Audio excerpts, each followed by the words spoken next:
churn and burn, bottom of the barrel digital marketing firms or digital marketing agencies that are focused on producing content at volume against really unsophisticated content marketing strategies.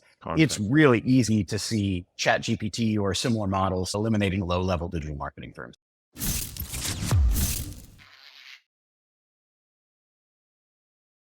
Hey folks, welcome to the call. It's Neil from the High Voltage Business Builder. So if you are interested in talking about content marketing today, if you're really interested in learning about data-driven marketing and content strategies for your business, whether it's around direct-to-consumer acquisition or content acquisition, lead acquisitions, consultants, even e-commerce or anything around a digital marketing strategy, you're going to want to pay attention to this. I have a very wonderful guest here today who is going to talk to us about what he's been doing in the data-driven marketing area and what he's going to be doing this year and probably in the next year. So we're going to talk a little bit about all that in the next 20, 25 minutes or so. Aaron, thanks for joining me today. I appreciate you coming on. Thanks very much for having me.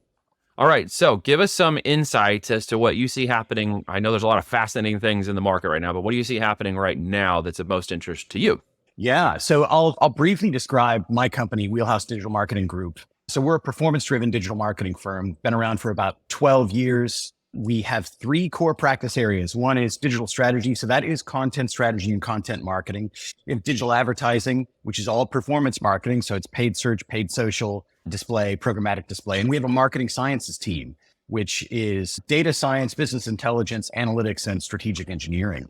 Really big shift for us has been an investment in our own technology, and in particular, a focus on marketing sciences over the last 2 to 3 years. Lots of firms say that they have their own IP. Usually what they mean is a process or some unique methodology for doing things. And we certainly have that, but we're a little bit different in that we actually have a patent issued for our technology. And we've developed applications that enable us to employ and really leverage data-driven marketing in a way that's unusual in the space. So let's sort of talk about digital marketing and the changes over the last few years. The rise of privacy regulations, the restrictions in data that are available to advertisers and marketers, the increasing restrictions around the way that marketers can target, particularly around digital advertising, thinking of Google specifically and limitations around PPC targeting. And this is, again, really germane for e-commerce clients, paid social and social targeting and the extent to which the way that you historically could target audiences, all that is pretty much gone by the wayside. Yeah. And then finally, the rise of automation, right? Notably, recently the thing that's gotten all the attention is ChatGPT, but what's happening behind the scenes is automation around audience targeting and bid management and audience definition. And the things that we had at our fingertips for years that enabled us to be super effective, particularly in the digital advertising space, we've really seen them go away. We can't, on the e-commerce side, Google has forced folks to start using performance max search ads. Right? So you're not actually able in an e-commerce context to explicitly define the ad structure that you want. You can assemble the parts and you can give those to Google, and Google will optimize them and will optimize even the placement of that ad. But increasingly what you're doing is feeding a machine that's going to take care of targeting for you, is going to take care of bidding for you. And what becomes critical is that the data that you feed that machine with is really accurate and highly tuned to get the outcome that you want. So our focus has been on aggregating all of the data that we can from a first party perspective, aggregating all of the channel data that we can from every advertising platform, even integrating down to a CRM level in a data warehouse we developed so that we have a wealth of information that we can use to feed the machines to ensure that we can target the audiences we want with the creative that actually performs and get the outcome that we need. It's a really significant paradigm shift for us. Yeah. It's a shift toward strategy. It's a shift toward data. It's a shift toward understanding and leveraging automation. Yeah. So there's a lot to unpack in everything you just said. Let's pull out a couple of those points and maybe double click on them. AI and automation and where it currently is and where it's going, I think are important for people to listen to today, especially from your expertise. And of course, you mentioned the latest verbal keyword of the day is ChatGPT, which I've been playing around just a little bit too, which is fascinating. I've been posting some stuff on my social media about prompts and ideas and just, there's some slants and just, what can you trust AI to give you or tell you if it's not going to necessarily give you all the answers, or even it's going to distort some of the answers based on how it was programmed. So one of those was, a Mark Twain book, and it was talking about some of the language of the book, and the language of the book is for historically accurate times. However, it didn't want to respond. It just simply said, Right. I can't respond that way because, it's not, what was I see if I can have the language prompt come up here in a second, but basically it said something to the effect of, I can't do that because I don't want to, let's see, I'm sorry, but I'm not programmed to do anything in stereotype or demeaning any particular group of people, including women or men or whatever. It's just like, it's like, oh, okay. Like you're not going to tell me because you don't want to. I wonder how is that going to shape things going forward? Let's start with that topic for a second. How do you see that shaping the conversation and the marketing, and how do you see people using that positively or negatively? Yeah. Well, the awareness of ChatGPT, I think in the near term is going to have the biggest implication for digital marketing specifically, in that you can see already that ChatGPT and other large language models that are similar can pretty easily approximate low-level digital marketing work. So the sort of production level work that an agency might do, or even an in-house team might do, ChatGPT can do with a good deal of fidelity. I know that you're not supposed to use AI per the rules of search engines and other platforms. Yeah. It's also pretty easy to get around that by making minor modifications to the content that's produced. Plagiarism and copywriting and other Sure. things. Yeah. Yep. So use an engine to get you to 90% and apply an additional 10%. And now it is, in fact, your own content. But I think just the awareness that an AI engine exists that can do this sort of work, I think by definition begins to commoditize low-level digital marketing work. It does it not? It starts to eliminate certain roles or capabilities where you might take an advanced, marketing person who's going to go in there and try something initially, like just asking it to create a YouTube script for a 30-year-old woman who wants to lose weight, who also likes journals and self-healing, and give me a 30-second script. Well, Right. I mean, while that's going in the background, he's off getting the images and the thumbnails and stuff done. So there's a multitasking role of certain capable individuals. Do you see it eliminating a complete level of marketing types or marketing demographics or marketing people, agencies, and others? Do you see that kind of eliminating or enhancing any of that? I think it's not too much of a stretch to see it eliminating low-level digital marketing firms. Churn and burn, create, let's say, sort of bottom of the barrel digital marketing firms or digital marketing agencies that are focused on producing content at volume against really unsophisticated content marketing strategies. The sort of firm that says we're gonna churn out a blog post every few days, and this is a volume play, which is unsophisticated and doesn't really work now anyway. And yet there still appears to be a market for that sort of thing. It's really easy to see ChatGPT or similar models taking the place of and completely eliminating those firms. I think that what it does point to from a value perspective is the criticality of really strong strategy, the orchestration of channels, the orchestration of tactics, and sophisticated analysis. I think ChatGPT and other models like it can absolutely begin to optimize within a particular channel, within a particular sphere, but they can't orchestrate among those channels. And they don't understand the interplay and can't make sophisticated analysis yet. And so our focus is very much on very sophisticated strategic work, orchestrating among channels and understanding when to invoke tactics, and then using our own technology and others to gain the greatest efficiency possible. So with that in the content, obviously volume versus quality, this is always the debate, in marketing language and world, and whether or not you can take over SEO or whatever. But there's also a volume of data that's required for these engines. So in terms of the segue, what we talked about a minute ago is as you feed the data of the engine, you can't necessarily get in and tell it all these things anymore. Like you can't say, I want target and demographics and age and these types of interests, because that's all being removed. Right. So we're going back to broad marketing, which means getting your message right. It's literally a cyclical, isn't it? I mean, didn't this used to be the way Ogilvy did things? Exactly right.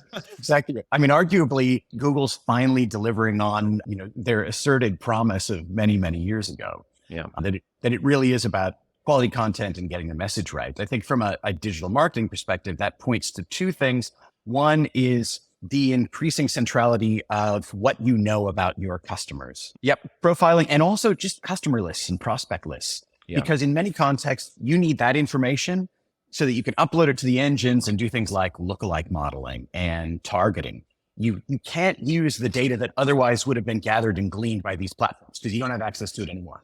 But what you know about your customers, the prospect list, the customer list you have, and all of the attributes you've been able to gather and everything you've been able to augment that list is yours. And it's yours to upload and use from a modeling or targeting perspective.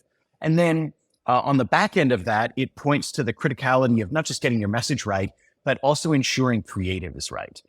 that if you're doing anything in the way of visual advertising, that you're constantly testing that creative to tweak Yeah. and tune, that you're doing the same thing from a landing page perspective.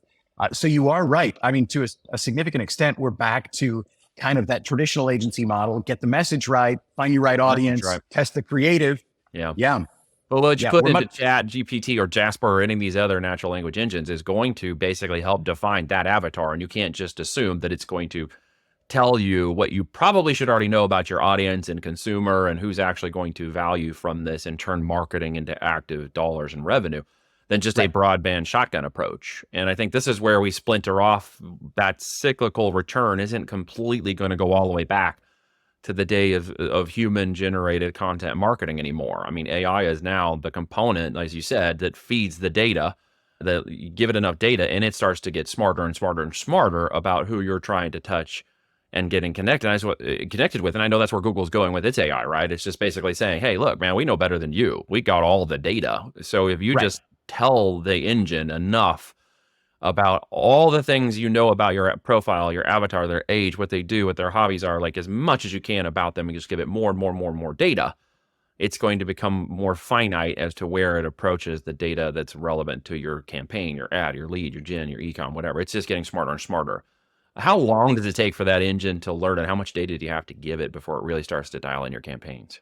Ooh, boy, that's a tricky question. I don't know that I can answer a how much, right? Any data that we can feed the engine with, we see improvements from. It depends, right? So if I were to look at an e-commerce, let's say conversion with cart data for an e-commerce site, the more that you can feed it, obviously profitability, margin information, the more product feed data you can provide it with, and the more time you can give it to run, the better. We have a large e-commerce client that we just implemented conversion with cart data for 3 weeks ago, and we can already see runaway products and categories where that data is really rapidly helping us to optimize Yeah. and drive really Yeah. significant gains and super profitable gains. I Yeah. think what this points to is, so we've got big platforms with lots of data on the other side. The thing that you have to do as an agency or even as just an enterprise running your own advertising is ensure that you have your own data and you have your own technology and tools to govern those Right. platforms and their technology so they don't do dumb things. Because Google's bias is still, and other platforms' bias is still, to get you to spend as much as possible. There's a money-making machine, just to be very clear, behind your credit card and the ad campaigns going live, right? They want So you to for spend those example, CPMs. we have a platform that we use to identify wasted spend or areas where, we should be focusing on the organic side of the equation rather than the paid side of the equation. Yeah. And it pulls in hundreds and hundreds of thousands of keywords and associated advertising data for an entire advertising ecosystem, and can show us what competitors are doing and can show us the interplay between where an advertiser is spending money on ads and they also are ranking organically or should be ranking organically. So we can really quickly tune and invest on the organic side, which, yields over time. And we can analyze and we can see those instances in which an advertiser is spending against language that they shouldn't be spending against. And those are super quick wins. So now we're using big data and tools, and we can turn off 20% of an advertiser's spend on average, and it's a savings. There's no hit to revenue because it's just wastage that you can't see without a platform like this. Yeah, you got to track it, of course, track and measure, or why do it all in the first place, right? And on the DTC side, they've got those engines and the algos on the traffic and audience and conversion side, whether it's YouTube or Facebook or Instagram or TikTok or whatever. For us, starting with an e-commerce brand, a slightly different channel, different lane, we're feeding Amazon's algorithm and its engine of e-com a lot of data as much as we can right up front about a target product area and demographic we're after. We take a little bit of a more of a data shotgun approach where I know people are taking our single product approach and trying to move it to the market. Well, it's not enough data. The engine is wanting to be fed data to align you with customer purchase intent, and you give it less data, you get bad results. You give it more data, and it literally helps pick out which size or shape or variation or color or type or whatever of your product and your brand at that time at your price point for your data is going to show you where you are in the market. And then you got to learn to read it. And this is one of the things we've been doing for a long time. And like you said, build your own systems and pull your data. It's just a giant engine, and it wants data. It wants to know how you're going to receive and how it's going to receive data. And obviously in the intent and e-com for the Amazon side is purchase intent. Yep. But Yep. as you mentioned, ranking and rankability, you should know that for anybody listening, that Amazon, when I go in and buy traffic against that avatar and I let that, we literally attach an AI system for campaign and PPC management with our own templates. And when it goes and does this data and data mining, its intent is to tell me exactly how my product will rank organically, because Amazon's one of the only engines where PPC ads will rank my product organically inside of its engine. So the Yeah. closer I am and algorithmic to the A9 on my content listing and data that I feed it over here for the products, and the more combined I am with my PPC marketing and AI strategy over here, the faster my paid traffic campaigns rank my products. And people don't quite understand that yet. They haven't realized the connectivity, because here's what's happening. Just to sum it up, there are two data systems, two AIs talking to each other. Can you imagine? Like, we're taking the human equation out of that. What are we doing? We're simply giving it the product and the data and saying, well, we think the market wants this. And then the two AI systems are talking to each other and determining, based on PPC spend or organic ranking, where we fit in that equation. Yeah. Amazon's fascinating in that, they do exactly the opposite of what Google claims. Google claims there's a total separation between church and state. And on Amazon, it's really clear. There's an interplay between the two. It's explicit. Interplay. What's fascinating too is when you watch the other algorithms outside, like Google or TikTok or Twitter or anything else, affect the Amazon organic ranking. When you run PPC traffic on Facebook, you will watch your organic lift on Amazon. Do you know why? For those paying along, I saw it on Facebook. I went to Amazon to see if it was there. Exactly. I shifted gears, right? And in your world, if you can't track that, you can't track the revenue or opportunity. You may shut down a campaign on Facebook that's not looking really good, but not have realized you're getting a very good organic lift on your Amazon campaigns, and cut off that ad on Facebook and then watched your Amazon rankings go down and your profit go down on Amazon. You're like, what's happening over here? I don't understand. Exactly.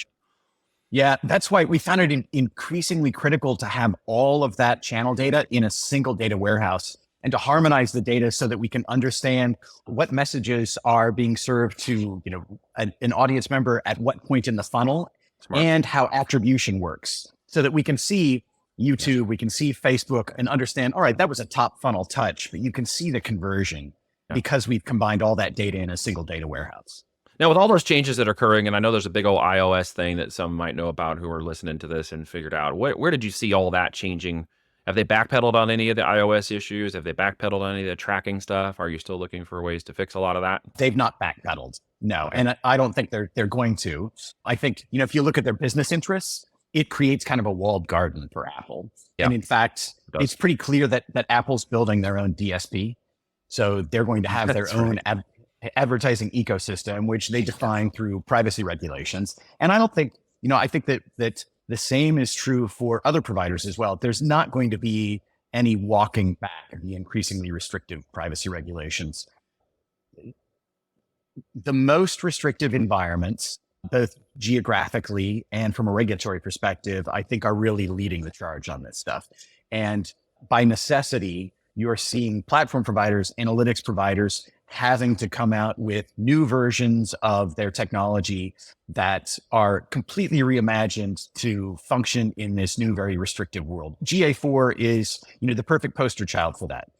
An event-based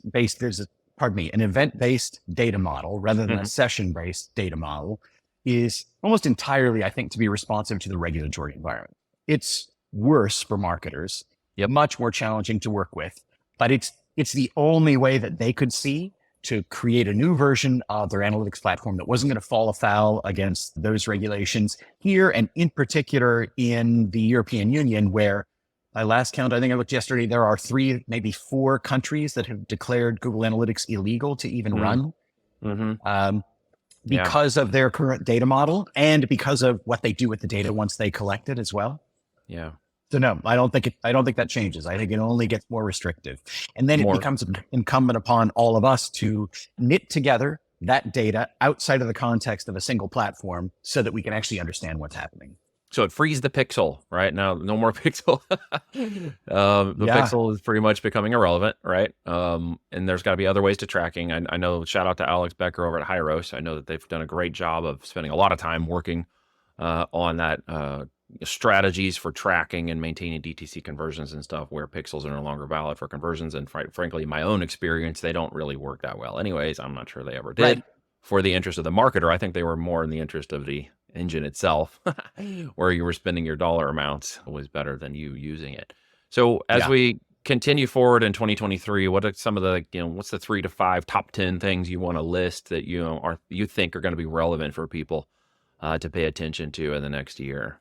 Well, so we just hit on one of them. Yep. That's figuring out how to behave and how to optimize in a more restrictive analytics environment. Yep. Figuring out how to take control of your own destiny by instrumenting your site in a way that is going to be as future-proof as possible and gives you control of the data within your own infrastructure. Aggregating all of your marketing data in your own repository. It doesn't have to be your own data warehouse, but figure out something that allows you to see and understand all of your digital marketing data in a single harmonized context.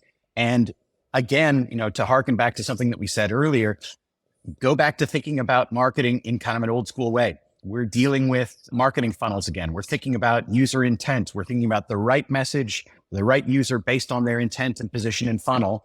And then think about and implement instrumentation on your site that enables you to understand exactly what's happening there. That a person came in and they were looking for a solution to a problem and they consumed organic content. All right, let's make sure that we understand that in our analytics data and that we then can serve them the right message from a paid perspective to move them down funnel and manage the interplay between paid and organic to get to conversion. It really requires a much more sophisticated approach to analytics, a more sophisticated approach to data. On the content side, this definitely is, this is an issue, a matter of quality over quantity, really thoroughgoing, very thoughtful content strategies that start with the centrality of user needs and user intent and the ability to serve those needs and address that intent with content that establishes authority and trustworthiness that can't be gamed. And particularly, again, as AI engines like ChatGPT sort of rise to the fore, there are going to be a lot of people trying to game content. So establishing a way where you can, with certainty, stand out as a trusted entity providing content from a known source that has authority in the space is going to put you in good stead. And then own your customer data. Know as much as you can about your customers, augment that data with everything you can, and use it to drive targeting, and use that to drive creative testing and message testing to optimize performance. Yeah, this is well said, Aaron. Thank you so much for that information. Guys, if you're paying attention to this, if you're in the e-com, direct marketing, digital consumer marketing, if you have a content strategy, if you're thinking about what to do at the next steps, I hope you're paying attention to this. The message I heard was quality over quantity. Stay targeted into who you know and what you know about them. Get them into a position of know, like, and trust with your content. One video can reach millions of people. You don't need millions of people to reach one person. I think that's the point here that I heard today. Aaron, thank you for sharing that with us today. Absolutely. Thanks very much.